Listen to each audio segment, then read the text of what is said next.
Atos capítulo 16. Atos capítulo 16.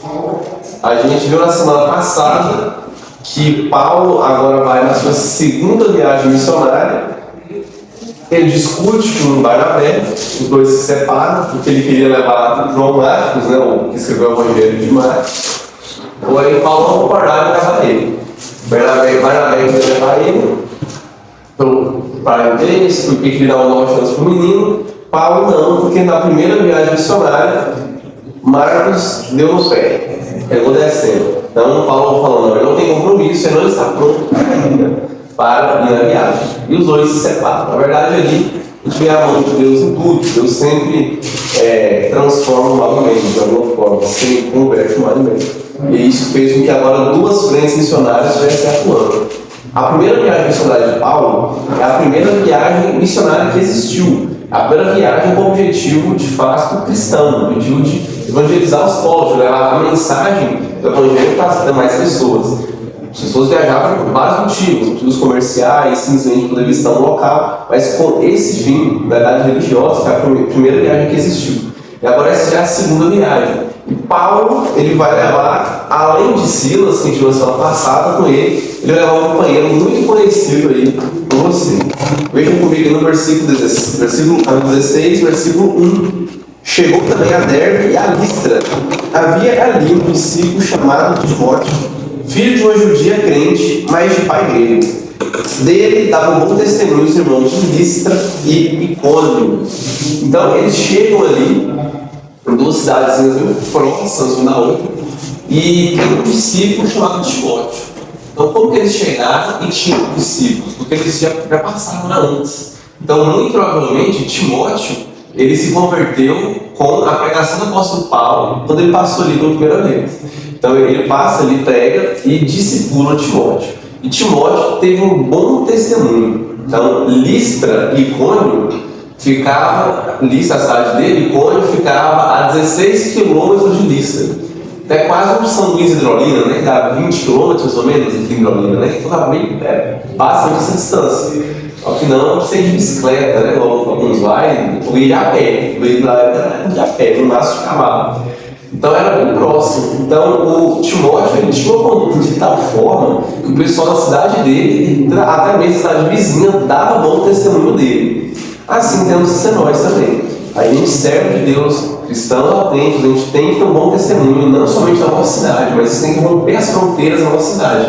Ainda mais que a época que a gente vive é uma época completamente diferente daquela época. É uma época em que as fronteiras foram rompidas, é uma época que a pessoa lá em Portugal, na Espanha, acompanha a sua vida pelas redes sociais. Então, o que o pessoal de São Luís tem dito acerca do seu testemunho? O que o pessoal de Séries, de Uruaçu, de Goianésia, de Campo Norte, de Goiânia, das cidades aqui perto, sabe? Você passa, o que eles têm dito acerca de você. Isso é muito importante. A gente vê em Timóteo um grande exemplo. E se alguém está se perguntando, sim, esse Timóteo é aquele Timóteo que Paulo escreve duas epístolas. Timóteo depois se torna pastor. A gente chama de as epístolas pastorais. Inclusive esse Timóteo, ele recebeu a última epístola de Paulo, que a gente tem na Bíblia. Pode ser que Paulo depois escreveu outra, mas ele já está bem entrado em dia. Alguns acreditam que essa epístola de 2 Timóteo realmente foi a última carta que Paulo escreveu, ok? Mas é necessário um estudo mais aprofundado para saber se realmente foi a última ou se provavelmente teve outras depois dessa. Mas se teve, não tiveram muitas não, certo? Versículo 3. Quis Paulo que ele fosse em sua companhia, e por isso circuncidou por causa dos judeus naqueles lugares, pois todos sabiam que seu pai era grego. Então, aqui aconteceu vamos entender bem esse versículo 3. Primeiro, Paulo viu que o menino era bom. Opa, eu quero levar ele comigo. Então, Paulo passa a discipular ele mesmo, leva ele junto, ensinar ele e estar junto. Viu que o menino era bom. Em contraste com João Marcos. Marcos foi, deu no pé, Paulo não vou levar de novo, não. Agora, Timóteo, Paulo escolhe falando: esse aí eu quero, esse aí tem compromisso. Eu vou ele para leiturar e ver se o que ia dar. E deu bom, graças a Deus, deu muito bom. Paulo salva Timóteo, suas demais epístolas, não tinha registro, enfim. Então Timóteo vai junto com Paulo, aprende junto com ele, e porém ele é circuncidado. E aí, se você lê o Atos 15, quem veio semana passada, entendeu? Você fala para ele, mas semana passada a gente estudou em Atos 15 o Concílio de Jerusalém, o Concílio que é uma reunião, então o povo se reúne aí, e nessa reunião ficou decidido que não era necessário circuncidar. Falou que nós vamos impor para os gentios a circuncisão, né? Então não precisa disso. Então, tipo assim, por que Paulo pega Timóteo e circuncida Timóteo se ficou decidido no Concílio de Jerusalém que não era necessário circuncidar? Por quê? É porque entende a adesão do concílio. A adesão do concílio, de forma bem resumida, que é o que mais importa para Paulo, é isso. O que é mais importante para o rei. Pronto. O que é mais importante para o reino de Deus? Então, agora a gente vai pregar para os gentios, vamos ficar obrigando eles a circuncidar, a guardar o sábado, a guardar a dieta judaica, vamos ficar obrigando eles a guardar essas coisas que não tem valor algum, que o valor que tem é Cristo, então a lei, essas coisas que passaram, então vão estar passando isso, a lei é falha, a lei não consegue salvar ninguém, então vão passar isso para eles de modo nenhum. Mas aí teve aquelas 4 recomendações, né? Que a abstém da comida sufocada, né, de sangue, ídolos e da prostituição. No caso, lascívia, luxúria, tudo pecado sexual possível, se abstém disso. Obviamente, para dar um testemunho, não dá escândalo. Mas guardar as coisas da dieta judaica, não precisa impor isso para os gentios. De modo nenhum, o cristianismo já se rompeu, o judaísmo nessa altura, porque ele é para ser a consumação do judaísmo, deixar as coisas de Deus para lá. Mas nessa altura aqui aconteceu um rompimento, então já é uma outra religião, já está bem diferente de como é hoje em dia, que essa diferença foi mais nítida. Então ele circuncidou ele, e aqui fala, por causa dos judeus naqueles lugares. Por que Paulo circuncidou? Para não criar nenhuma dificuldade com os judeus de lá. Porque Timóteo, a mãe dele era judia, porém seu pai era grego. Então, por definição, se você tem sangue judeu, você é judeu, pronto. É judeu mesmo. A gente tinha o temente, o prosélito e o judeu. O judeu de sangue, nasceu judeu, ia na sinagoga, fazia tudo mais. O prosélito, um gentil, não judeu, que se converteu ao judaísmo. E o temente a Deus era aquele que não se circuncidou. Ele não se converteu ao judaísmo como prosélito, mas ele temia a Deus. Ele cria no nosso Deus, Senhor dos Senhores, mas não guardava a lei judaica da mesma forma. Então aqui o pai dele era gentil, o pai dele era grego, o pai de Timóteo. Então o pai de Timóteo não aceitou circuncidar Timóteo. Então Timóteo não foi circuncidado, mas ele era judeu. Paulo sabia que os judeus iam ter preconceito com isso. Mesmo com a decisão do Concílio de Jerusalém, eles têm um preconceito com algum gentil, mas por Timóteo ser judeu, mais ainda. Então Paulo vai e circuncida Timóteo para evitar esses problemas. A gente, enquanto cristão, tem que entender isso. A gente não pode gerar escândalo. Um exemplo muito bom que eu uso para isso é o seguinte: quando a gente termina um pós-culto, a gente vai lá pro Caio, né? A gente joga um Uno, certo? Uno é um jogo que não é visto com maus olhos, né? Até mesmo por pessoas mais de idade. Isso não dá nada. Não dá nada. A pessoa olha assim e fala, não, beleza. Joga essa ideia de jogar um Uno ali, ok. Agora, se a gente sair e for ao truco, opa, que isso? Acabou de sair da igreja jogando baralho? Meu Deus do céu. Ele é apostado, ninguém está dando raiva de ninguém, é um jogo como qualquer outro. Não, mas não pode. E escandalizou. Então, por causa das pessoas mais fracas na fé, você, como Paulo disse, os fracos. Então, não é sábio, não é prudente, acabar de sair do culto, o cara jogar qualquer jogo, ainda que seja, tem um Uno que joga com baralho também, né? Chama PIF, eu acho que tem um nome, tipo um Uno, mesma cor, mesma pinta também. Tem um nome, não, bem estranho. Mas isso já é escândalo, né? Inclusive alguém passando de longe vai pensar, quando olha perto, é um tá tudo bem. Tem gente que escandaliza que passou usar calça. A gente já conversando sobre isso, né, calça? Não usar calça. Lá no culto da casa do Vitão, não o Vitão falou isso, então Jesus chamou ele e sumiu o menino. Tem gente que escandaliza, passou usar bermuda. Escandaliza. E eu vi um pastor de bermuda pela primeira vez. Escandaliza. Onde? Na casa dele, fui lá. Na igreja. Raridade, isso aqui foi raro. Certo, raro, pastor de bermuda. O Nicodemos mesmo, ele fala que quando ele chegou para ser pastor numa igreja, aqui em Goiás, essa cidade agora, Gameleira. Aí ele passou na presbiteriana de lá, estava começando agora, né? Estava no reforma, passando por uma fase de transição. Aí o irmão viu ele de calça na rua, ou de calça de bermuda. Falou, o que é isso? Passou de bermuda, isso aqui, não sei o quê. Aí o outro irmão foi e falou para ele, falou, tem gente aqui que não passou, você não estava muito tempo, não, desse jeito. E aí, tem algum problema com a sua bermuda? Não. Mas por causa que alguns falam, ixi, meu Deus do céu, para alguns está escândalo, a gente tem que ganhar, não. Então, Paulo prioriza isso, o rei. Para tanto que ele circuncida Timóteo para evitar o falatório dos judeus, mas ele não circuncida Tito. Fala, não, você vai ser circuncidado, não. A gente vai ver isso na tua frente. Tito não. Porque Tito era gentil, Tito não era judeu. Então era desnecessário. Então ele segue o que foi determinado no Concílio de Jerusalém. Todo o Concílio de Jerusalém foi para isso: liberdade em Cristo. Então a gente tem liberdade em Cristo para usar a bermuda, por exemplo. A gente tem. Mas a gente não vai usar essa liberdade em Cristo para poder ferir o outro irmão, para poder escandalizar ele. Não, mas você está errado, é o outro. É ele que tem que mudar, é ele que concorda que está errado. Mas você está indo lá para evangelizar, para pregar. Você vai criar uma barreira, você vai criar uma dificuldade, mas é muito simples. Se você for falar de Deus com católico, você vai chegar lá e falar, não, já começa com esses santos aí, tem que tirar esse santo, tá errado. Não tem proveito algum nisso, entende? Então é questão de sabedoria. O que é mais importante para o rei? Desde que você não vá contra a palavra de Deus, você não faça nada que é contrário à palavra de Deus. Tanto no próprio Concílio de Jerusalém, da mesma forma que foi definido que os gentios não precisavam circuncidar, não teve nenhum problema, quanto não proibiu os judeus de continuarem se circuncidando. Isso não foi proibido em nenhum momento. Então, o judeu que quiser continuar, beleza, mas uma marca distintiva ali dos judeus usa mais povos, pode continuar tranquilamente, sem problema. Liberdade em Cristo, use. Certo? Então, muito cuidado com escândalos por amor ao próximo. Paulo faz muito isso. Então, você tem que sim abrir mão dos seus direitos para poder. Um outro exemplo muito bom é carne de porco. A adventista não come carne de porco, ele não come. Então, você vai falar de adventista e fazer uma separação para você. Você não faz. Ah, mas pô, hoje eu vou vontade de comer carne de porco, mas ele está vindo aqui, um adventista, ele não come carne de porco. Então, eu não vou fazer nada. Não vou carne de porco, eu não vou botar um baconzinho lá para dentro, eu não vou fazer isso. Certo? Porque é adventista. Então, você, em respeito a ele, não use sua verdade para ferir. Versículo 4. Ao passar pelas cidades, interrogavam os irmãos para que as observassem as decisões tomadas pelos apóstolos e presbíteros de Jerusalém. Assim as igrejas eram fortalecidas na fé e dia a dia aumentavam em número. Então as igrejas vão crescendo e, medida que elas vão crescendo, elas vão sendo organizadas.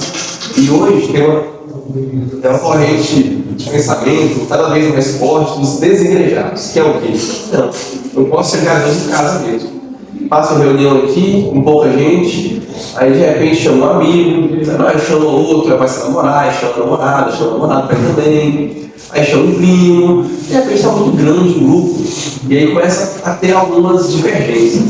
Aí tem que começar com as reuniões, tem que começar com a organização, definir alguém para poder estar em cima para gerenciar o negócio. Não tem como, tem que tomar de conta, tem que ter lei, tem que ter regra, esse negócio não é bagunçado. De repente vira uma igreja. De repente vira uma igreja. É impossível que não se torne uma igreja. É impossível. Então vai virar igreja em algum momento. Então a gente vê isso. Jesus ia para a sinagoga, né? Jesus ia na igreja. Devemos nos reunir na igreja. Os apóstolos, evangelizando, as missionárias, quando iam de lugar em lugar, fundavam o quê? Igrejas. Estruturavam igrejas. Discipulavam, depois descobriam quem são os presbíteros, que é quem ia comandar as igrejas tempo físico mesmo, importante, tempo físico. Os santos se reuniram, nós nos reunimos no tempo físico. Quando que igreja não está atrelada literalmente ao tempo físico. A igreja eclesia na Bíblia, ela se refere a um conjunto de pessoas reunidas em um só propósito. Isso é igreja. A igreja literalmente somos nós somos a igreja. Mas a igreja precisa se reunir no templo, porque esse é o método da igreja primitiva, esse é o método que os apóstolos fizeram. Ordenança de Jesus, devemos nos reunir sim no templo. O versículo de Hebreus 10 me ensina, não deixemos de congregar para o costume de alguns. Temos que estar no templo, porque esse negócio de ir em casa, não, eu ponho pregação no YouTube, eu ponho a música que eu quero, né? Eu fico aqui sozinho, só eu e Deus. Se você estiver lendo a Bíblia sozinho em casa, pode continuar. Se você estiver lendo de verdade, eu não dou 6 meses para você ver a importância de estar na igreja. Você quer ficar sozinho em casa sem vir na igreja? Começa lendo Hebreus e Atos, então. E você vai ver que é necessário que a gente esteja junto em comunhão, porque nós somos um corpo. Então você está imputando o membro do corpo e coloca dentro da geladeira. É isso que uma pessoa desigregada está fazendo. Então você está junto, que a gente apoia o outro, a gente ajuda o outro, é necessário a comunidade. Já parou para pensar se existisse igreja? Uma pessoa que tanto ouviu falar de Jesus, passando por dificuldade, está andando na rua e se pensa, rapaz, Não vou entrar aqui na igreja, vamos ver como é que é, para ver se eu consigo uma ajuda. Eu estou desesperado, eu não sei mais o que eu procuro. Não tem igreja, o que eu procuro? Eu vou para onde? É necessário ter igreja, por vários motivos. Versículo 6. E percorrendo a região frígio-gálata, tendo sido impedidos pelo Espírito Santo de pregar a palavra na Ásia, defrontando Mícia, tentaram ir para Bitínia, mas o Espírito de Jesus não permitiu. Tendo contornado Mícia, desceram a Troade. À noite, sobreveio Paulo uma visão na qual o varão macedônio estava de pé e lhe rogava, dizendo: passa a Macedônia e ajuda-nos. Assim que teve a visão, imediatamente procuramos partir para aquele destino, concluindo que Deus nos havia chamado para lhes anunciar o Evangelho. Então, Paulo aqui, seguindo a viagem missionária, falando: beleza, qual cidade, bora. Mas eles foram impedidos pelo Espírito Santo. Sim, quem impede é o Espírito Santo. Deus não deixa Paulo pregar o Evangelho lá, porque Deus quer que ele pregue o Evangelho em outro lugar. Não é da vontade de Deus que a gente prega o Evangelho para todo mundo, porque Jesus falou, né? Pregue Jerusalém, que é a cidade, toda a Judéia, que é toda a região ali ao redor. Pregue também em Samaria, que era um pouco mais afastado, né? Que era outra capital também, que tinha gente judeu. E depois ir até os confins da terra. Então eles estão nessa última fase, eles estão nessa fase até os confins da terra. Então não tem uma cidade, tem o norte mais, que já foi Jerusalém, foi Judéia, foi Samaria, ela ficou confins da terra. E aí, qualquer lugar, não vamos embora, né? O Espírito Santo, aqui não, ainda não. Então Paulo é como se ele passasse por um grande corredor e ele visse várias portas do seu lado. E ele não podia virar nem para a direita nem para a esquerda, porque Deus queria que ele continuasse seguindo em frente. Mas não é aqui, não é como assim? E eu imagino, hoje em dia, muitas pessoas falam o seguinte: é o diabo está impedindo a gente, está tentando, mas eu vou. O inimigo quer me impedir de pregar o evangelho, mas eu não vou arredar não, porque eu sei que é da vontade de Deus que eu prego o evangelho. Você tem que ter intimidade com Deus, para você conhecer a vontade dele. Então muitas pessoas hoje atribuiriam ao diabo o fato de não dar certo, porque a Bíblia não dá detalhes, Lucas não se importa em dar detalhes para a gente de como o Espírito Santo impediu eles. Né, se foi, não foi uma visão muito clara, né, obviamente, isso foi depois, a gente sabe que isso impediu, e foi Deus que impediu, e ele sabe que foi Deus, ele sabe de alguma forma. Se foi através de alguma tempestade, a gente não sabe se foi isso, ou alguma dificuldade que aconteceu. Só sei que hoje em dia muitas pessoas atribuem ao diabo, e muitas vezes a gente faz isso, a gente está ali e fala: não, mas é o diabo, não tem condição não. Mas a culpa é sua mesmo, é diabo não. Não sei. Você vai fazer uma prova. Se dá mal na prova, é o diabo. Não sei quem estudou. Pelo amor de Deus. Tem muita coisa que é culpa do diabo. Então, às vezes, por exemplo, você não dá uma revisão no carro, né? Aí você sai, você sabe que o carro tá meio assim, com a moto. Você sai e dá pau na estrada. É o diabo. Eu estou indo para o aniversário da igreja de Sés, por exemplo, de Crixás, né? Que é o negócio de Crixás. Estou indo para lá e o carro estragou. É o diabo, é o inimigo. Meu Deus, você que me resolveu o carro. Ou às vezes o carro tudo certo, deu furo, no meio da estrada. Quem te garante que não é Deus te livrando do maior? Porque no step ele vai trocar o carro. Quem não te garante? A gente sabe muito bem que num segundo, 10 segundos ali faz diferença. A mais, se você está na frente ou não. Vai mesmo uma vez, comigo vai te contar essa história. Andando de moto, caiu uma árvore, coisa de filme assim, ó. E eles passavam aqui, ó. Tava 2, 3 segundos e tinha caído a árvore em cima deles. Caiu uma árvore. E eles passaram e acabou. Coisa de filme. Então, 4 segundos, Deus nos livra. Então, às vezes é Deus te livrando, às vezes Deus não quer você ali, porque Ele quer você em um lugar mais útil. No momento, porque Paulo depois retorna para essa região. Não agora. Inclusive, Éfeso, já estão lá em Atos 19, em Éfeso. Éfeso era uma cidade dessa região. Então, não era o momento ainda. Paulo só foi como mandou, eu quis para lá, né? Então, temos que estar atentos à vontade de Deus, que nem sempre a vontade de Deus é a nossa, e nem sempre a vontade de Deus é algo intuitivo ali, que você vê, não, vou para lá. Então ele tem uma visão, Deus mandou a visão de um varão, falou: vem, passa a Macedônia, varão macedônio. Então a Macedônia era uma região, e Deus queria que eles pegassem lá. Alguns acreditam que esse varão possa ser Lucas, que é o autor dessa epístola, né? Lucas que escreve. Porque a gente vai ver agora o início da sessão Glórias. Vamos continuar lendo aí? Versículo 11. Tendo, pois, navegado a Troade, seguimos em direitura a Samotrácia, no dia seguinte a Neápolis. E dali Filipos, cidade da Macedônia, primeiro distrito e colônia. Nessa cidade permanecemos alguns dias. No sábado saímos da cidade para junto do rio, onde nos pareceu haver um lugar de oração. E assentando-nos, falamos às mulheres que ali tinham concorrido. Perceberam que agora Lucas muda e não fala mais e eles foram, e nós fomos. Olha, tendo pois navegado, cadê? Começa aqui, ó, versículo 13. No sábado saímos, ele se inclui, nós saímos, nós fomos, nós nos assentamos. Então o pronome nós, Lucas agora está incluso na história. São 4 sessões nós que a gente tem. 4. Então Lucas acompanha Paulo, os horários missionários, que foi onde com certeza ele foi escrevendo, continuando o seu evangelho, escreveu aqui. Lucas provavelmente se converteu ouvindo a pregação do evangelho, talvez por Pedro, ou outro apóstolo, até por próprio Paulo, a gente não sabe. A gente sabe que ele já conhecia o evangelho, tanto que Lucas e Atos é um livro só. E ele acompanha, depois ele relata aquilo que ele viu com o apóstolo Paulo. Lucas, de tal modo que Paulo fala, somente Lucas ficou comigo. Ele fala isso no final de sua vida.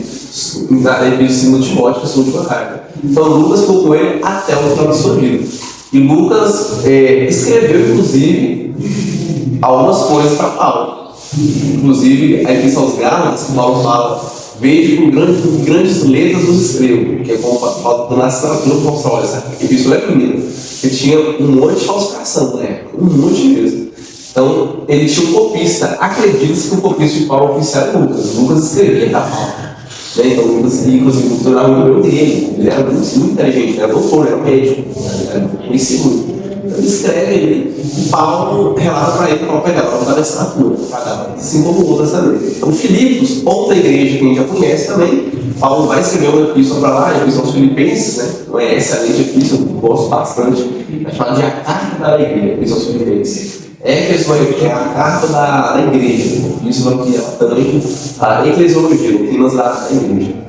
E aí, lá eles, Neápolis significa nova cidade, Polis é cidade, né, é novo, porque a origem de Nil, em inglês também, que é novo. E no sábado, eles procuraram uma sinagoga como era de costume, né? Toda cidade que eles chegavam, eles procuravam uma sinagoga. Por quê? Tinha os judeus da diáspora, que eram os judeus dispersando. Quando perseguiam os judeus, eles dispersaram, todo mundo todo, saiu. E aí eles queriam encontrar esses judeus, mas não tinha sinagoga lá. Por quê? Precisavam ter, no mínimo, 10 homens judeus para poder ter uma sinagoga funcionando. No mínimo, 10 homens judeus. Não tinha 10 homens judeus ali. Então, quem tinha ali eram mulheres que viam Deus e elas se reuniam. Então, a tradição judaica diz o seguinte: quando não tinha uma sinagoga, era necessário se reunir ao ar livre. Já que não tem um templo, né, para se reunir, tem que se reunir ao ar livre. De preferência na beira do rio, que é exatamente onde as mulheres se reuniam. E aí elas ficavam lá e sempre era muito bem-vindo quando o rabino, né, um judeu, que sabe, ou da lei, passasse e que ele a ensinasse. É como se, por exemplo, a gente se reúne aqui todo domingo.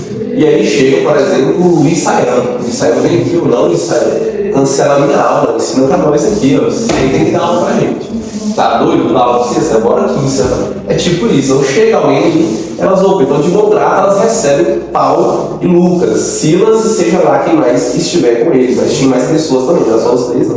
Ok? Até mesmo que aqui a gente viu que Lucas não dá detalhes, ele só mete um nome. A gente percebe que ele foi junto, né? Está explícito aí no cartão assim. Mas nada garante que Paulo foi pegando mais pessoas ao longo do caminho, né? Paulo leva Timóteo com ele. Então tá Timóteo, Lucas, Silas e Paulo. Quem sabe, tem os 4. Mas com certeza tinha mais gente no meio, certamente. Mas só que não podemos afirmar porque não está escrito no texto bíblico, de claro. Certa mulher chamada Lídia, na cidade de Tiatira, vendedora de púrpura, temente a Deus, nos escutava. O Senhor lhe abriu o coração para atender as coisas que Paulo dizia. Depois de ser batizada, ela e toda a sua casa nos rogou, dizendo: se julgais que eu sou fiel ao Senhor, entrai em minha casa e aí ficai. E nos constrangeu a isso. Vamos lá, esses 2 versículos são muito bens, mas vamos resumir bastante. A mulher chamada Lídia. Lídia significa literalmente mulher de Tiatira. Literalmente, a tradução é essa. A Lídia era da Tiatira e o significado é isso. Lídia é um nome comum, inclusive. Alguns filmes, algumas coisas, significa isso, mulher de Tiatira. Que era um nome muito comum na cidade. A cidade de Tiatira era uma cidade extremamente rica. Era uma cidade de artesãos, especialmente. Lá tinham artesãos profissionais. Eles eram especialistas em fazer artefatos de luxo, artefatos que custavam alto valor. Também chamada na antiguidade a cidade da púrpura, porque púrpura, a cor roxo, era uma cor extremamente rara e totalmente atribuída à realeza. Houve uma época, inclusive no Império Romano mesmo, ou em vários outros reinados, que era proibido pessoas normais usarem a cor roxa. Ela estava atribuída único e exclusivamente à realeza.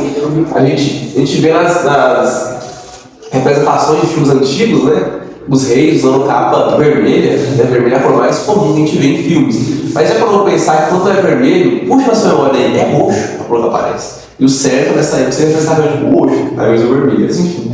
Então, o roxo era uma cor rara. Ela era obtida extraindo uma secreção de um molusco. Eles pescavam o molusco, que eles foram encontrados ali no. Ai, vai, acabou, gente. No mar, na cima do mar agora. No mar, na região ali perto.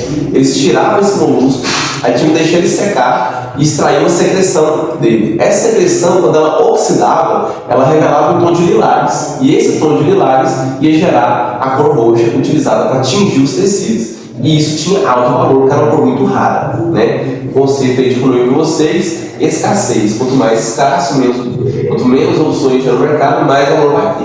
Então, se está mais escasso, tem mais valor. Então, era restringido. Então, essa mulher era bem de situação, impossível não ser. Ela era vendedora de púrpura. Inclusive, as mulheres de Tiatira, normalmente elas eram felizes nesse sentido. Elas vendiam essas coisas, vendiam artefatos de luxo, eram artesãs também. E Lídia estava escutando eles e o Senhor abriu o coração para entender as coisas. Eu gosto muito do que Russell Shedd comenta sobre isso. Eu vou até ler o que está escrito aqui no comentário dele sobre isso. A decisão de fé não é independente da operação inicial do Espírito Santo. Fecha aspas. Então aqui, enquanto, por exemplo, a gente de Genebra, né, os calvinistas vão falar que só creu porque o Espírito Santo abriu. Tipo, tá aí, ó, o Espírito Santo fez ela crer e pronto.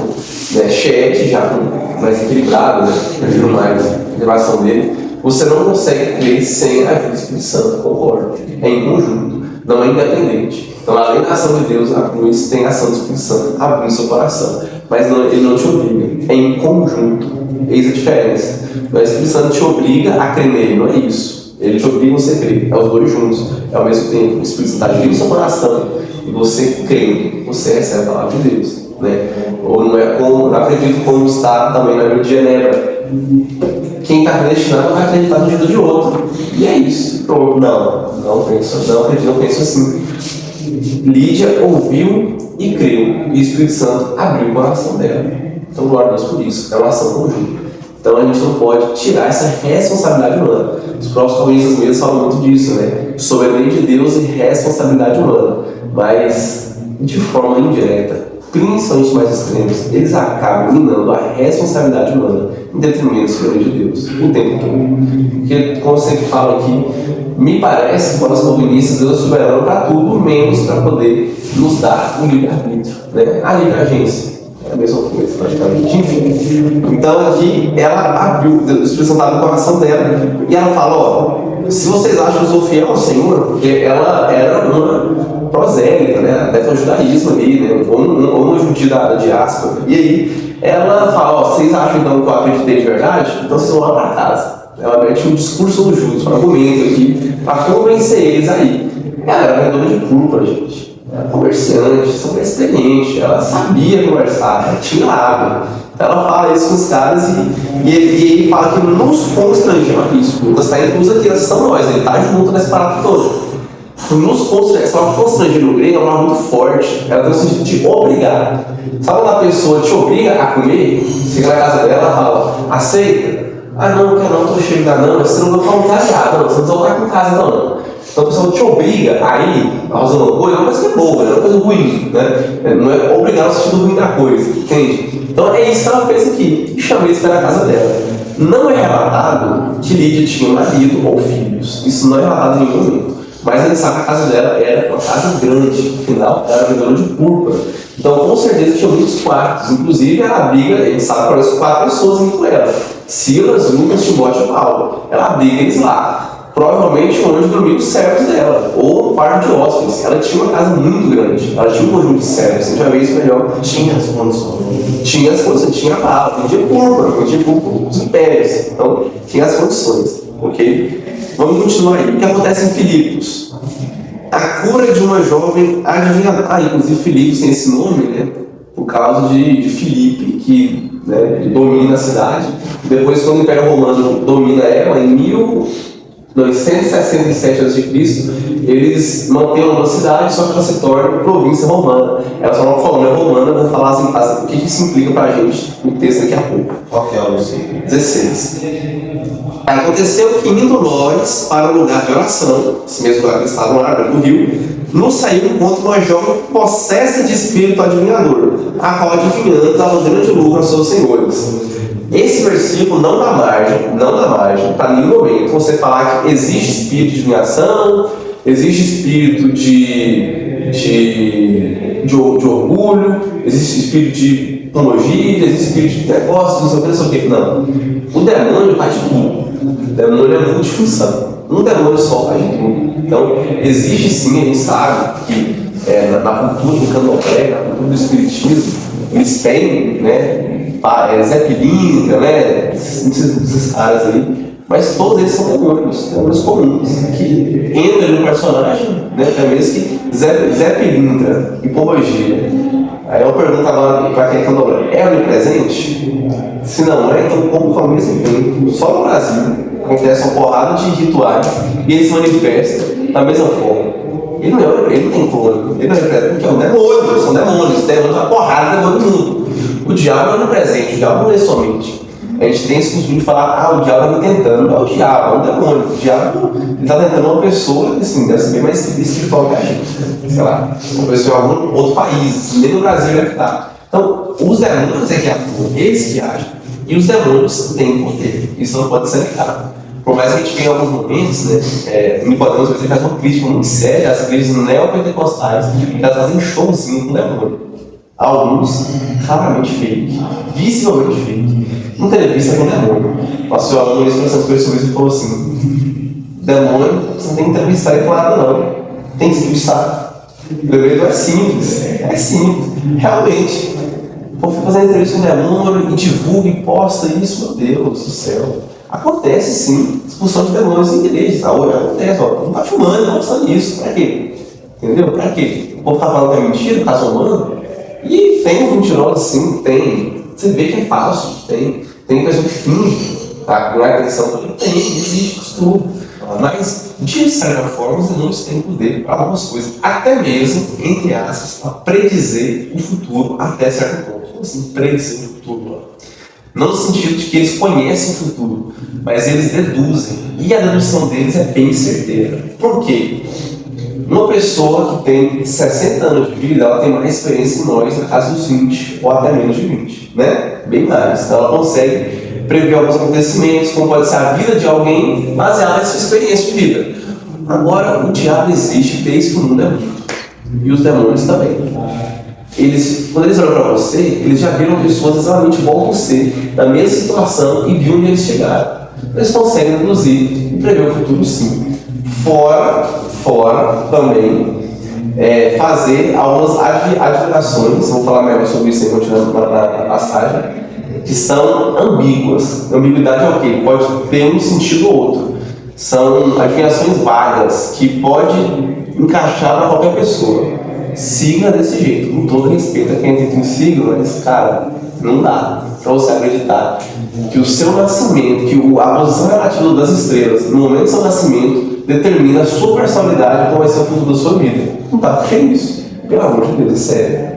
Não dá. Um índio que acredita em culpão, para mim, tem muito respeito, que alguém que sigam. E é sério. E que a natureza reflete a glória de Deus e ele não fala do evangelho ainda. Então tem chance desse índio, é o cara que não siga, pelo amor de Deus. Aí você vai lá cristão, tá lá, né? João 3,16, aquariana, pelo amor de Deus. Não, cristão, de Sagitário. Cara.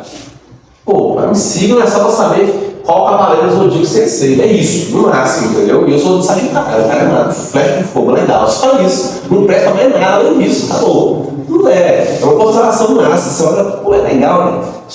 Os Sagitários não forçados, né? O cara não sentar uma flecha ali. Então tem uns que é bem parecida, né? Tem uns que é bem parecido, tem uns que, realmente é legal, da hora, Libras, né? aquela balancinha, da hora, eu gostei. Mas aí você vê lá, não, o que uma pessoa de Sagitário faz? Não. A pessoa de Sagitário é uma pessoa extrovertida, uma pessoa comunicativa. Cara, isso pode encaixar para cada 100 pessoas, 50 vai encaixar nisso, cara. Quando a pessoa fala, pergunta qual é o seu signo, grava isso na cabeça, não responda, fala assim, não. Me diz você, baseado nas características de um signo, qual signo eu sou? Faz isso. Quando você vai na escola, tem alguns alunos, infelizmente, mesmo são cristãos, olha aí, tem que ter orientação.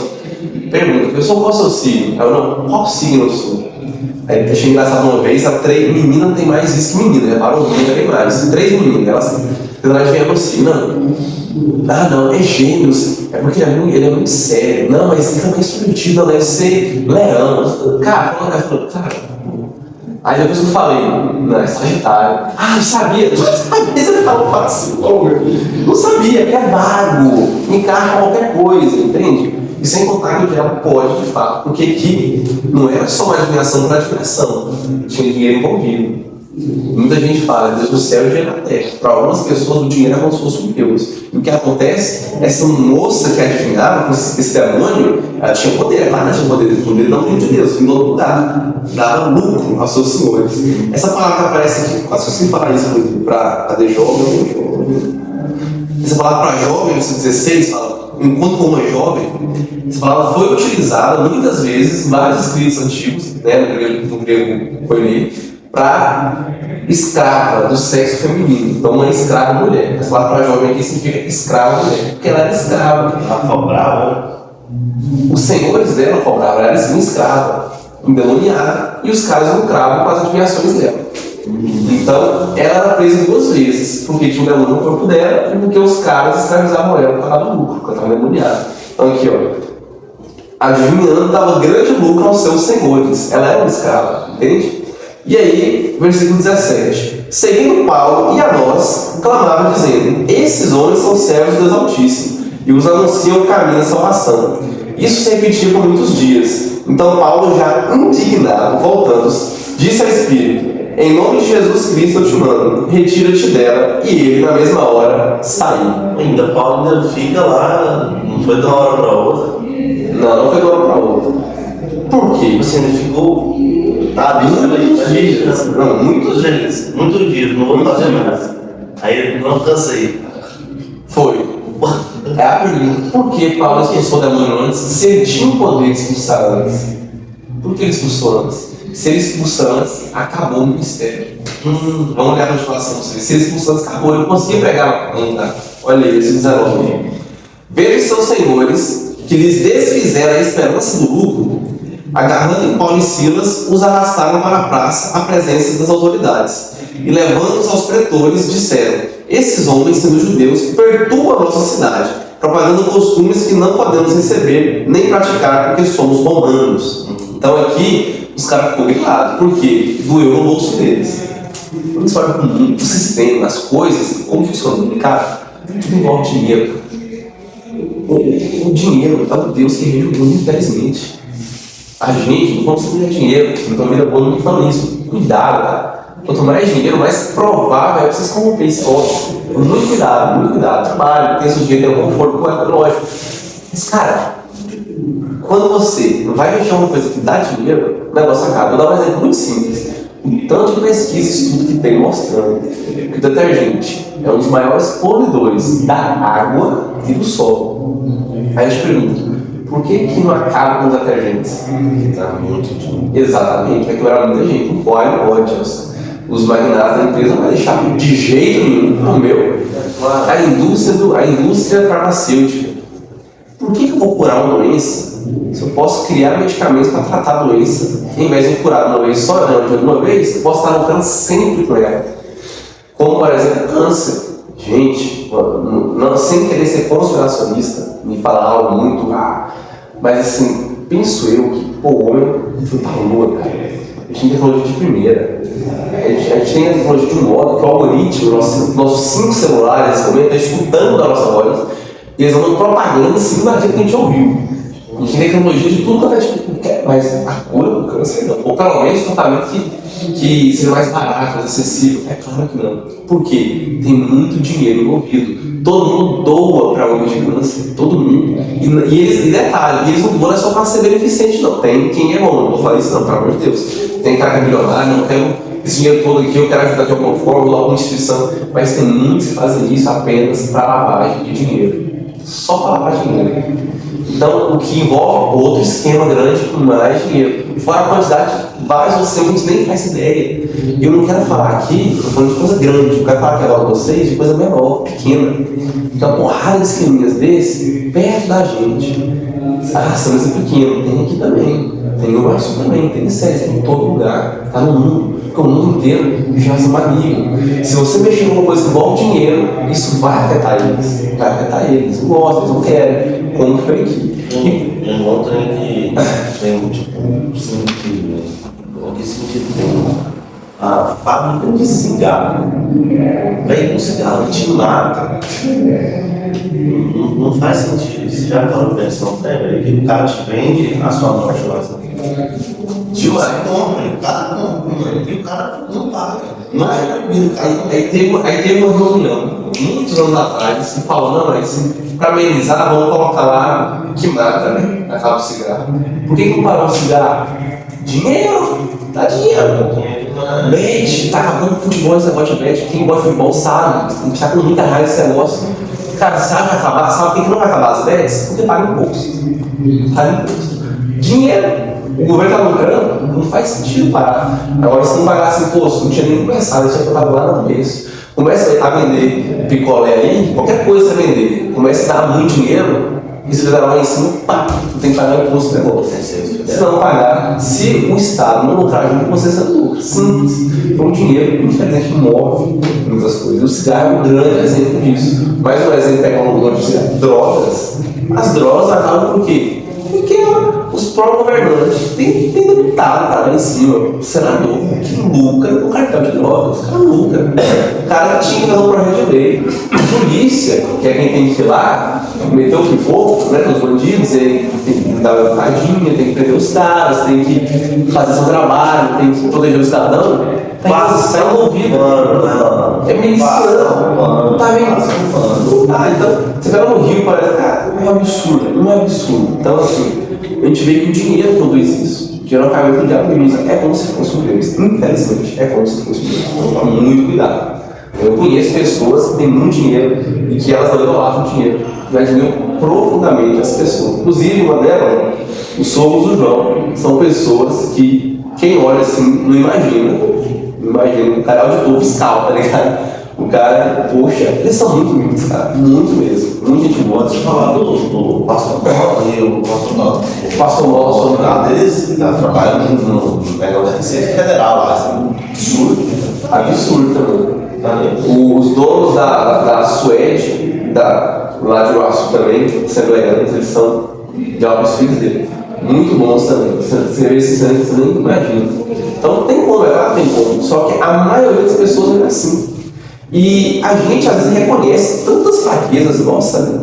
Fraqueza para parte sexual, fraqueza para orgulho, fraqueza para inveja, fraqueza para preguiça, né? Fraqueza para ira, eu não sou estressado. Mas às vezes você não reconhece fraqueza de dinheiro, fraqueza de poder. E se você tiver em cima de um tijolo, vai fazer um discurso. Porque se você tiver um pouquinho acima, você já se revela como você é. Se você tiver mais dinheiro que o normal, você já tem gente que tem mais propensão a dar para os outros, por mais que ela não seja humana. Outra coisa interessante, quando Paulo chega na cidade, a cidade muda. Então eles já conheciam eles. Presta atenção no que acontecer aqui agora. Levantou-se a multidão unida contra eles, e os pretores, rasgando-lhe as vestes, mandaram açoitá-los com varas. Quem eram os pretores? Eles eram como se fossem juízes, né? Traduzindo mais fácil de entender. Os pretores, eles eram magistrados do Império Romano, que eles tinham total autonomia para exercer as funções judiciais das colônias romanas. Toda colônia romana tinha 2 pretores, que eram como se fossem juízes, e eles tomavam as decisões, certo? Judiciais. Então, os pretores, ouvindo isso, ele falou: os caras foram lá, quebrou o bolso deles, incitou a multidão contra eles, porque é assim que acontece. Eles sempre usam a gente como massa de manobra, aumentar a guerra deles, enquanto eles estão de boa, com um champanhe aqui, é isso. E aí, O povo foi em cima deles. E aí, os pretores mandaram então rasgarem as vestes. Alguns até tentaram, a distorcer, falando. Essa expressão rasgar as vestes aqui é aquela que parece muitas vezes na Bíblia. Os pretores, indignados com a situação, eles rasgaram as próprias vestes, né, em símbolo de arrependimento, de amargura. Isso não faz sentido, porque isso era da cultura dos judeus. Os pretores eram romanos. Claro que eles não fizeram isso. Então, rasgar as vestes aqui é que rasgar as vestes de Paulo.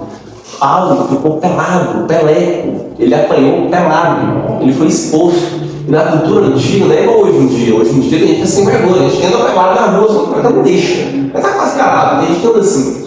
Tem vergonha, não tem pudor nenhum. Na época, não. E é claro que mesmo nos dias de hoje, né, a sociedade depravada que está, você ficar apanhado pelado na rua, insulta a sua honra, insulta, te envergonha. Naquela época, entenda, é mais ainda. É o mais vergonhoso ainda. Porque a gente vive uma época que antigamente o povo tinha vergonha de Satã.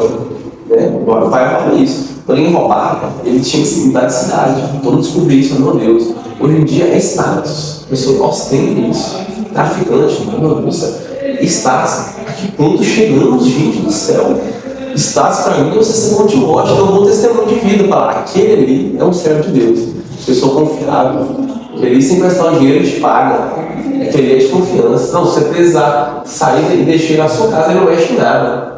Vai estar no mesmo que você deixou. Confiança, isso não tem preço, cara. Isso que realmente importa. Então aqui eles deixaram eles nus e eles apanharam pelados. Foram ultrajados, o trajado que foi envergonhado. Então o negócio de contadas. Paulo menciona isso, inclusive, na Epístola aos Filipenses, ele fala isso. Né? E apanhou aqui em Filipos. Continuando. Depois de darem muitos açoites, a quarentena, né? 40 menos 1, 39 açoites, os lançaram no cárcere, ordenando ao carcereiro que os guardasse com toda a segurança. Este, recebendo a ordem, levou-os para o cárcere interior e lhes prendeu os pés no tronco. O cárcere interior, é que tinha o cárcere exterior, interior, e tinha um local lá mais no fundo, que era o local de pagar o CPF, né? De matar a pessoa. O exterior, ele era mais comum. O pessoal podia até visitar, às vezes, era algo menos seguro, vamos dizer assim também. Era mais fácil de fugir, vamos dizer assim. O interior não. Como se fosse a prisão de segurança máxima. Eles foram lá para dentro para serem vigiando eles. Para deixar ele sair, colocou os pés deles em um tronco. O tronco é um tronco de árvore mesmo, né? É alguma coisa? Mas é um tronco de árvore normal. Aí tinha 2 buracos assim, onde dava para você colocar os pés. Só que não era só colocar o pé para o peso e me prende e eu não consigo sair, né? Que nem aquela bola de ferro que a gente vê em filmes, não é isso. Não é só para isso, é para isso também. Mas eles colocavam também o buraco e os pés com uma abertura tal que doía. Então era uma forma de tortura também. Então não era somente para prender, era também para torturar. Muito obrigado. Então, imagina, como é que eu falo? É espaca, aquele negócio sobre a água, assim, da ginástica, quem sabe o nome? Esparca. É o nome, esparcate, né? Esparcate. Imagina um esparcate que você fica lá o tempo inteiro, entende? Então assim, dói, o cara só vai dizer, dói pra caramba. Então era para aprender e torturar. Eles estavam acusando de segurança máxima, e aí aconteceu algo inusitado. Por volta de meia-noite, Paulo e Silas oravam e cantavam louvores a Deus, e os demais companheiros de prisão escutavam. Imagina a situação. Vamos lá, imagina, somos nós aqui, né? Paulo, Silas, Lucas, Timóteo e mais algum outro aí. A gente pregou o evangelho ali, beleza, vamos para a nossa cidade. Aí diz, próxima cidade. Deus, não deixo. Próximo, não é aqui, não é mentira, não é aqui não. Visando, vem, passa a Macedônia. Uai, bora Macedônia. Então agora eu entendi, tudo fez sentido, Senhor. Deus não queria que a gente fosse para lá, ele queria que a gente fosse para Macedônia. Chegamos a Macedônia, apanhamos pelado, estão presos, dando segurança máxima. Era isso mesmo, Deus? Sim, eles estavam louvando a Deus. Essa geração de hoje jamais conseguiria fazer isso. E eu estava reclamando. Mas Deus não queria que a gente viesse para cá? Essa visão dele foi falsa, eu duvido. Foi isso mesmo? Foi isso mesmo? Não quero mais, não quero mais. Agora vocês entendem por que Paulo não quis levar João Marcos. Se Marcos fugiu no começo, seja lá por que for, ele aguentaria tudo isso? Eu acho que não está preparado ainda. Conforme o próprio Paulo, posteriormente, parabeniza Marcos e coloca Marcos de igual para igual, como alguém de igual para igual com ele. Então por quê? Porque Marcos depois ele... Então isso de Paulo não querer levar ele ajudou e colaborou para o amadurecimento de Marcos, com certeza. Enfim. Então os caras foram lá, apanhou, pelado. É pedrado, não é coisa de Paulo sabe disso, é coisa séria. Paulo na naufragado, picado por serpente, um monte de coisa. E louvando a Deus à meia-noite. Fernando Dias Lopes tem uma pregação que chama Quando Chega a Meia-Noite, ou Ao Cair da Meia-Noite, algo assim, muito boa, é muito grande assistir. Que ele prega nessa passagem e ele fala o seguinte: a meia-noite chega para todos. E quem é você na meia-noite? Você é o que reclama? Você é o que questiona e critica Deus? Como a mulher de Jó? Ou você é como Paulo e Silas que louvam a Deus, que glorificam a Deus? Quem é você à meia-noite? Porque a meia-noite chega a todo mundo. A tribulação e a dificuldade chega a todo mundo. Eu não sei como está a sua vida hoje, mas você pode estar passando por meia-noite. Ou pode ter acabado de passar, está bem perto, seja o ano 59 que seja. Mas a meia-noite chega para todos. E meia-noite, louvo. Tem uma música muito boa que fala: tá triste? Louve. Tá chorando? Louve. Não importa, louve. Seu louvor alcança os céus. E aqui a gente vê o espírito de Paulo o tempo todo. Tem esse mente do viados. O mesmo espírito de Sadraque, Mesaque e Abednego. Quem lembra da história de Sadraque, Mesaque e Abednego? Pode falar um resumo aí, quem lembra? Na fornalha. Nabucodonosor faz uma estátua. Quem não se curvar na estátua vai para a fornalha. Sadraque, Mesaque e Abednego, né? Eles eram servos de Deus, eles não se curvavam aos deuses. Não, eles não se curvam. Aí os invejosos plantam, opa, aquele ali, no X9, né? Aqueles ali tá curvando a nossa estátua, não. E doeu o coração, inclusive, pô, os caras é bom, né? Vai fazer o quê? Lembra aí, que tá eles lá. Pediu eles para aumentar a fornalha, pediu eles para parar, eles não quis parar. Aí ele não quer, não, beleza, então dá mais uma chance. Eles não se curvou, ele tá agora, vamos aumentar 7 vezes a fornalha. Tá coisa a fornalha. Não eram três as pessoas que a gente jogou lá, eu tô vendo 4. Eles viram um com aspecto, como semelhante de anjo. Jesus Cristo estava com eles na fornalha. Agora, o mais interessante, antes de jogar eles na fornalha, o que eles falam? Se Deus pode jogar, se Deus quiser, Ele nos livra. Agora, as pessoas hoje em dia, eu aprendi isso a criança, inclusive, né? Depois eu cresci e falei, mas está errado. E falaram, me falaram, nem sei quem, me falaram assim: você não pode falar se Deus quiser, ó. Você tem que falar com fé em Deus. Quando você fala se Deus quiser, você não está tendo fé. Você está falando tipo assim, que não, que talvez aconteça. Alguns falam, eu tenho fé em Deus. Você está determinando o que vai acontecer, porque você tem fé que vai acontecer. Só que isso não é fé. Recebeu falar que é fé. Aí quando você lê na Bíblia, Jesus fala: quando fazer uma coisa, não fala, eu vou fazer isso e aquilo. Diga, se Deus quiser, eu farei isso e aquilo. A gente vê, Sadraque, Mesaque e fala: se Deus quiser, me livra. Se não quiser. Então é assim. Se Deus quiser, não é que você não tem fé. Você tem fé. Você tem, mas é porque eu tenho fé na vontade de Deus. Se a vontade de Deus for para o pelado na Macedônia, eu vou para pelado na Macedônia, eu vou para pelado em Filipos. Vou, porque a vontade de Deus é essa, eu farei isso. Certo? Então aqui, a vontade de Deus, ela prevalece. É isso que importa. Ela prevalece. E eles louvam a Deus meia-noite. Se Deus quiser livrar, amém. Eles estão prontos tanto para ser livrados como um anjo, como Pedro foi liberto, ou um terremoto, ou as correntes quebrando, e tanto preparados para morrer, caso seja da vontade de Deus. Como Paulo morre depois da perseguição de Nero, né? Onde ele mata os principais líderes religiosos da época, onde Paulo e Pedro provavelmente foram mortos ali nesse período. Ok? Então, continuando aí, versículo 26. O que acontece nesse ouvido? De repente, sobreveio tamanho terremoto que sacudiu os alicerces da prisão. Abriram-se todas as portas e soltaram-se a cadeia de todos. Então, veja no versículo anterior a esse, 25, que enquanto eles cantavam e louvavam, os presos ouviam. Os carcereiros também. Não tinha muito entretenimento, não tinha celular. Hoje em dia, talvez não esteja nem ouvindo, né? Os carcereiros. Está lá no zap. Kawaii, o celular de vídeos curtos. O logo estrelando no fundo. Então, eles estavam ouvindo. ouvindo, e de repente, num terremoto, e as correntes, todo mundo se soltou. Uma coisa interessante, ninguém saiu da cadeia.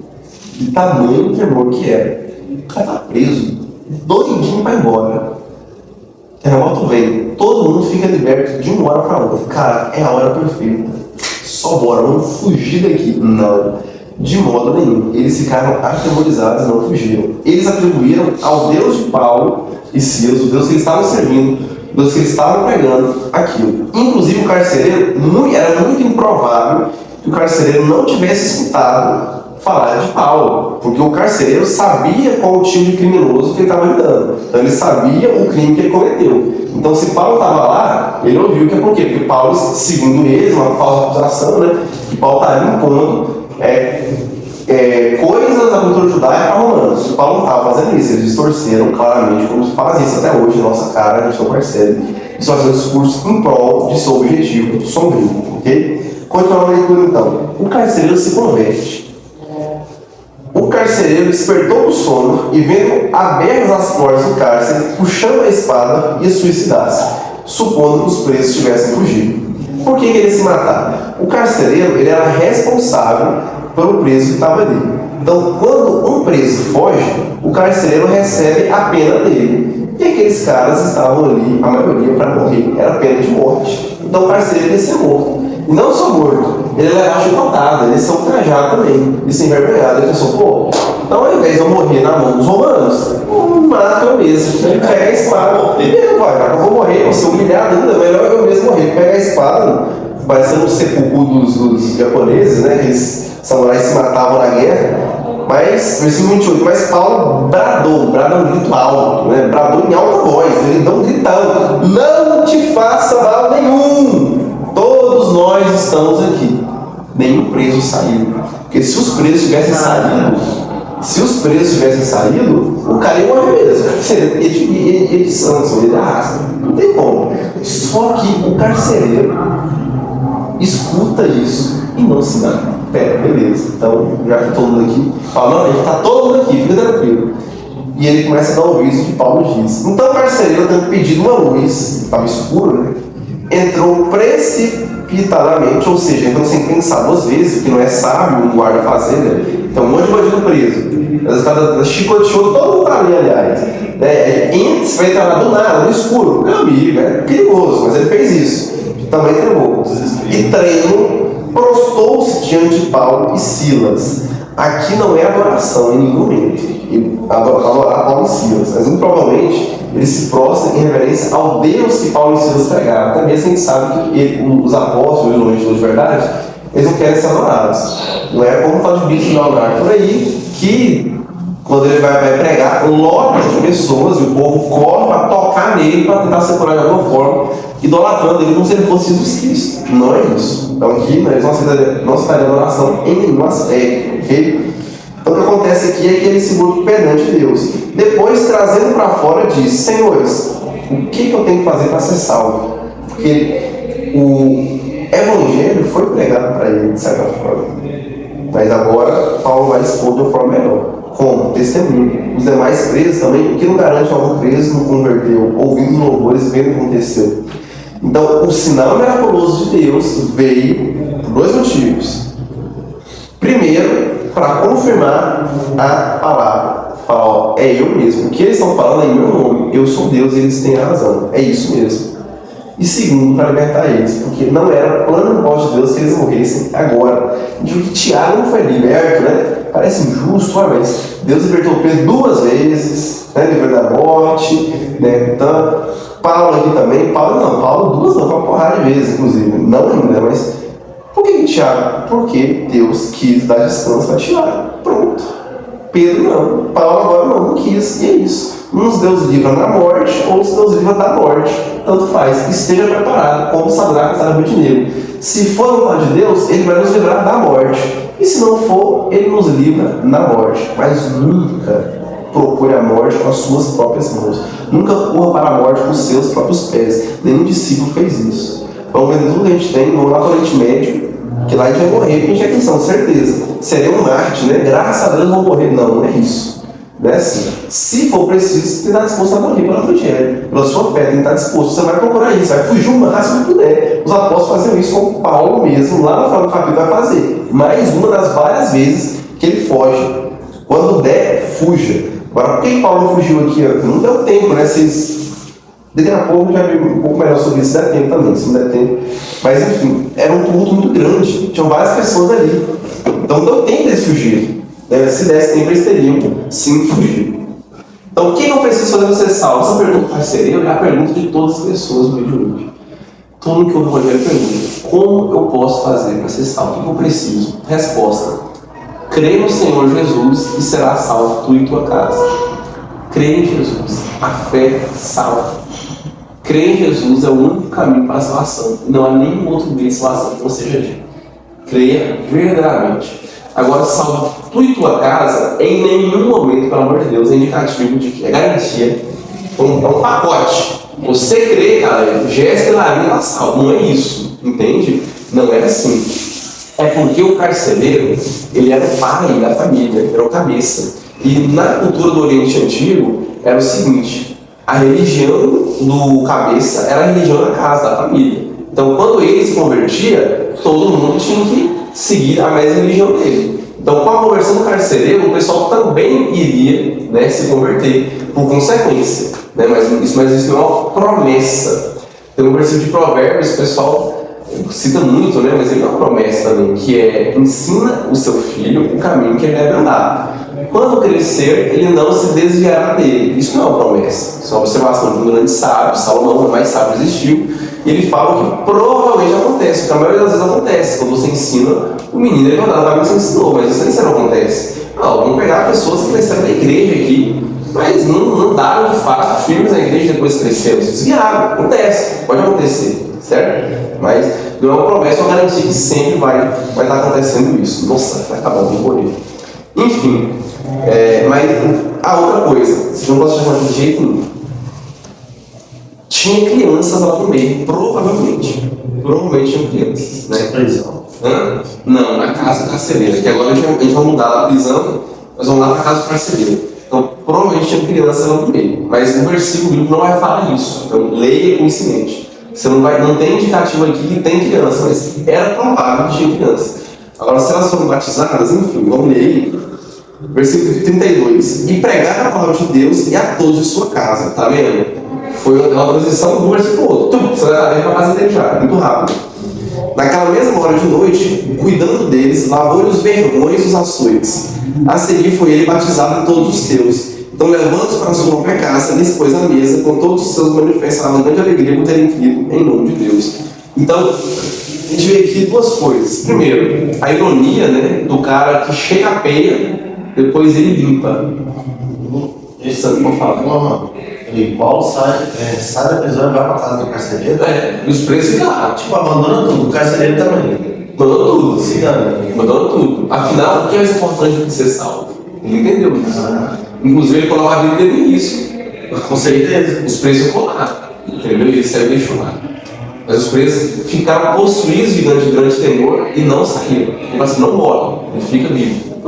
Então, pode ser um terremoto também. Ele fala: pô, os caras, então fiquem aí. Inclusive, alguns deles podem ter se convertido. Como eu falei aqui, eles vão carcereiro. Ele fala: não, vamos ficar aqui, os caras não deixam. Então, o parceiro volta para casa. Então, Paulo prega para todo mundo. Aqueles que foram batizados. Fala: batizou ele e os seus. Então, pode ser batizou crianças? Cara, muito difícil. Eu acho que não batizou as crianças. Muito difícil. Na cultura judaica, eles batizavam a partir dos 12 anos. Então, se batizou alguém, ele tinha de 12 anos para cima. Okay?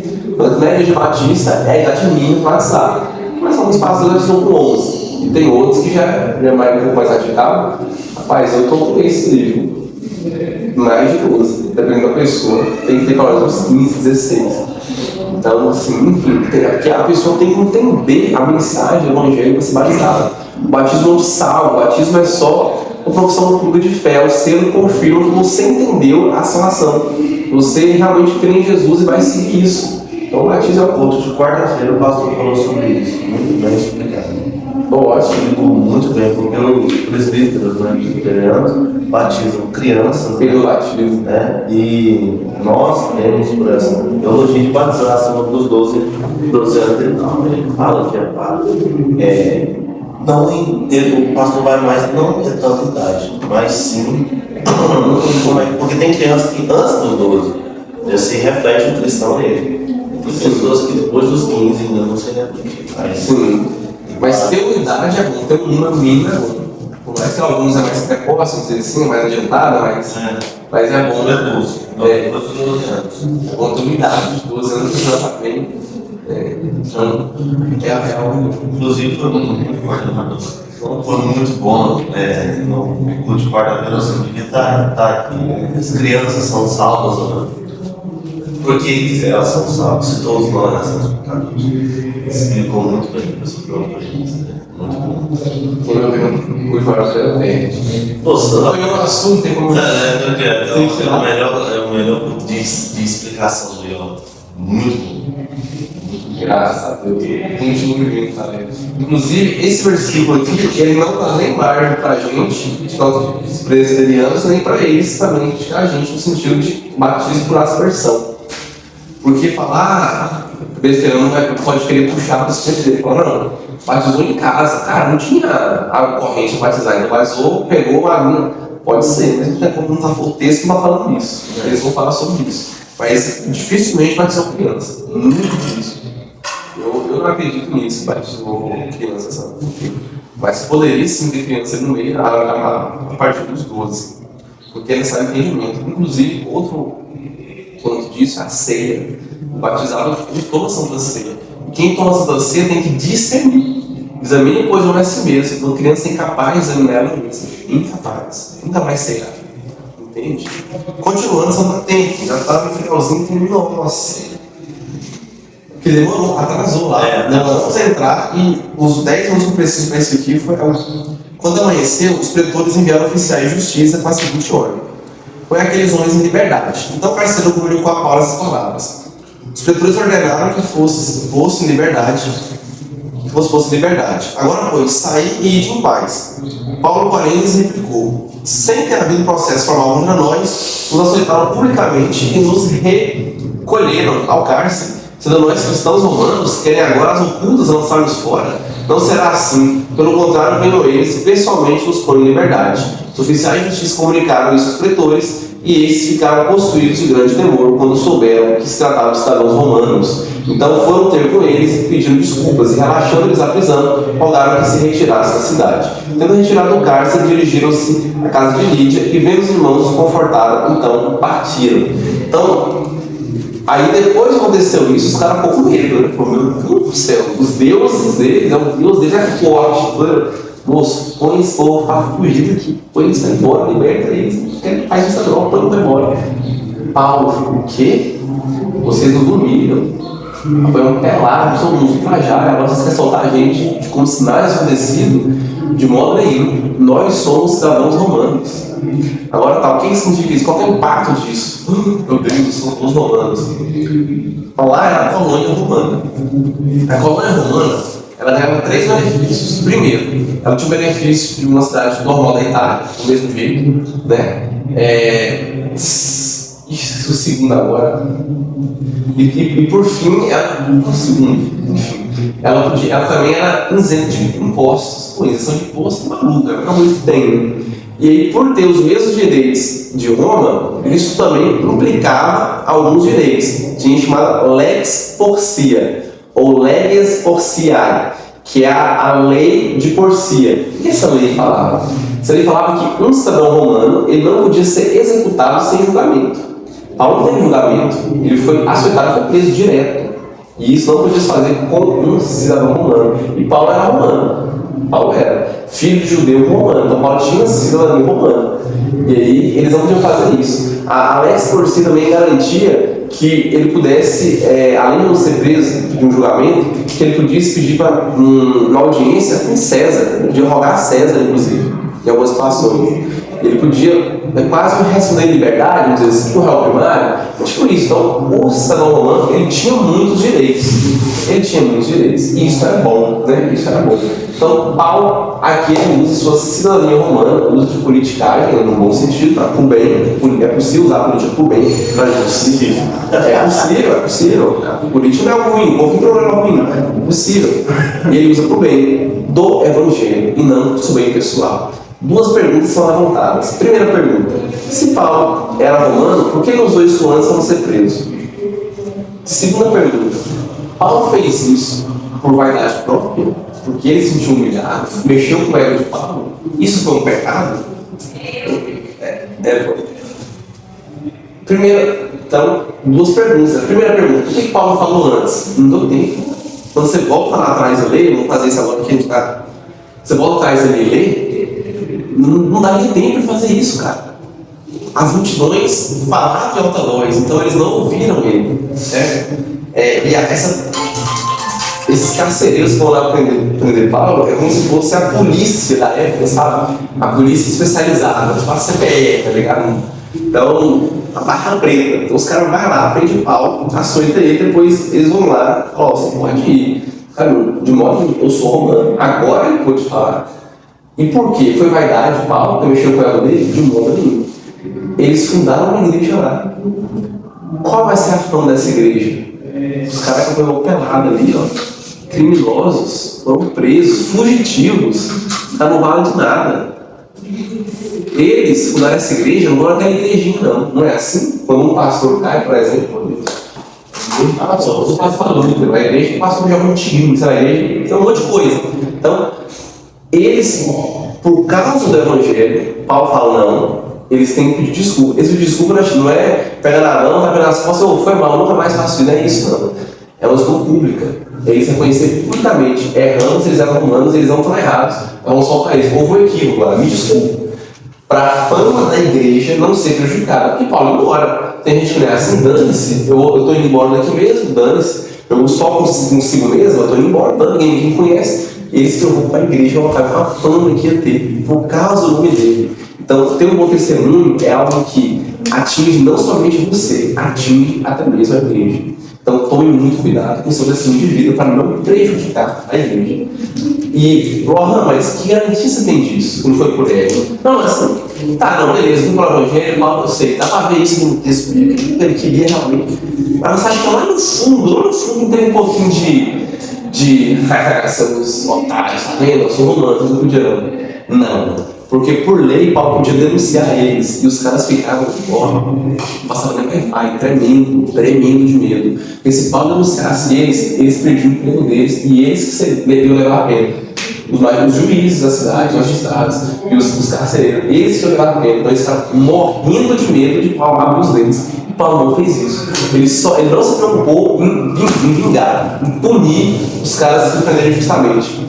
Os adivinhadores, os senhores da mulher possessa, de modo nenhum. Ele só se preocupou em fazer uma coisa: limpar o nome de Deus, do Evangelho, para que a igreja não fique manchada. Essa é a preocupação de Paulo. E essa é a nossa preocupação também.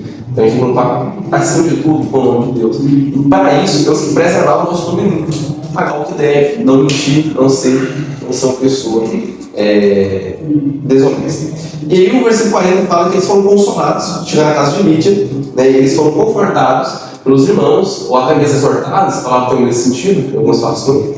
E quando tudo aconteceu, então partiram, porque o clima ficou pesado, né? Pesou o clima, então bora sair daqui, certo? O negócio que eu deixei para trás, mas a pastora está lá no eu vou comentar rapidinho. Uma coisa cultural da época. Quando fala aqui da jovem adivinhadora, que ela estava com espírito adivinhador, isso era algo muito comum na época. Quem ouviu falar dos deuses gregos? Não ouviu falar um filme, uma série, de ficção, né? Perto de Jackson, por exemplo, vários filmes, Guerra de Titãs, Fúria de Titãs, enfim.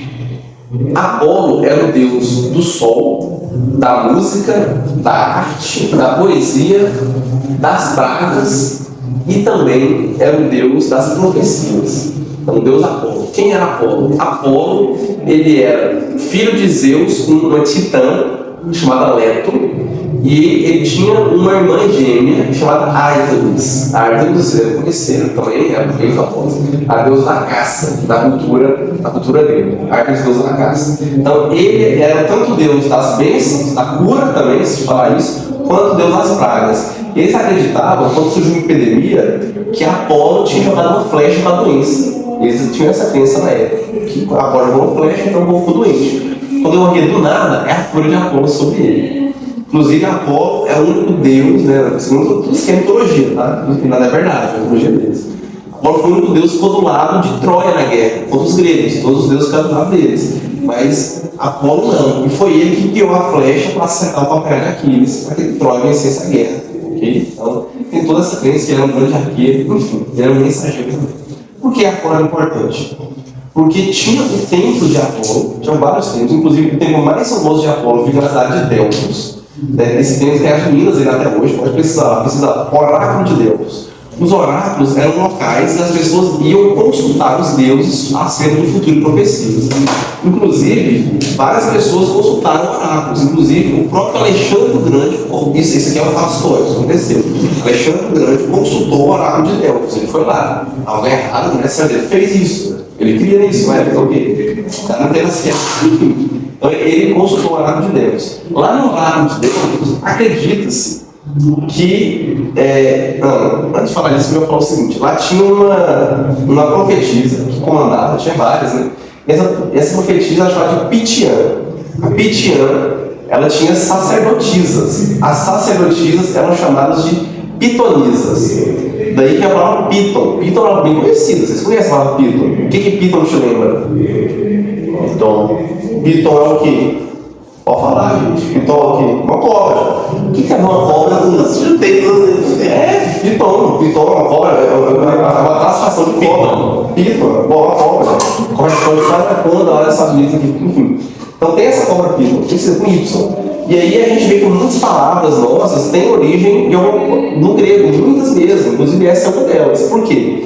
Acredita-se, né, tinha essa crença na época, que Apolo lutou contra uma serpente, que era quase um deus também, para proteger a mãe dele, lá, e derrotou ela. E o nome da cobra era Piton. O nome era Piton. E lá ele fundou o seu principal oráculo, que era o oráculo de Delfos, onde lá aconteciam as maiores adivinhações. Só que essas adivinhações, como a gente falou, coisa bem magra. Eu estou vendo aqui, Rian, olha, a porta me falando na sua vida, tem um cara que ele é gordinho. E esse gordinho, ele é um pé rapado na sua vida. Ele te atrapalha, ele te infeliza. Cara, todo mundo deve conhecer um cara alto, ou um cara baixo, um cara mais gordo, um cara mais magro, que infeliza a vida dele. Não, mas tem uma mulher, não, peraí. Ela é morena, a gente tá com os lobos. E ela te atrapalha, então. Ele escreveu mais de 50% das mulheres do Brasil. Então acontecia muito disso. Tanto que na Guerra de Troia, a predição das mais famosas do oráculo de Delfos sempre foi na Guerra de Troia. Inclusive no filme de Troia, eu acho que eles retratam o oráculo de Delfos, né? Encerrou? Tá, vamos indo. Ela disse que a Pérsia não ia ser derrotada. A Pérsia foi derrotada. Não, depois eles voltaram. Não, é porque, na verdade, não militarmente, mas ele foi derrotado politicamente, Artaxerxes. Ele não foi derrotado na guerra. Então, assim, é cheio de ajeitar as coisas, dar certo, sabe, malabarismo. Então, enfim. Então, daí que veio a palavra Piton, porque as pitonisas, elas acreditavam nisso. Então, era comum. Então, essa mulher aqui, provavelmente, ela era uma pitonisa, que ela foi feita escrava, foi pega de lá do oráculo de Delfos, para poder isso. Saul consulta o oráculo, inclusive. Eu estudou isso lá em Israel. Saul consulta o oráculo. A gente não deve consultar oráculos, a gente deve consultar Deus. Às vezes a gente consulta mais a nós mesmos, outras pessoas, ao invés de consultar primeiro qual é a vontade de Deus. Então só Ele pode nos ajudar. Apolo é um Deus que não existe e que não tem poder nenhum. Tem gente que não acredita em Apolo, mas acredita em tantas outras coisas, ao invés de acreditar no Deus dos deuses. Então, lições aqui, a gente creia apenas em Deus, mesmo em tribulação, louve, sirva a Deus, a gente conforte uns aos outros, permaneça firme e muito cuidado para fazer a vontade de Deus, que nem sempre a vontade de Deus é aquilo que você acha que é inicialmente. Amém?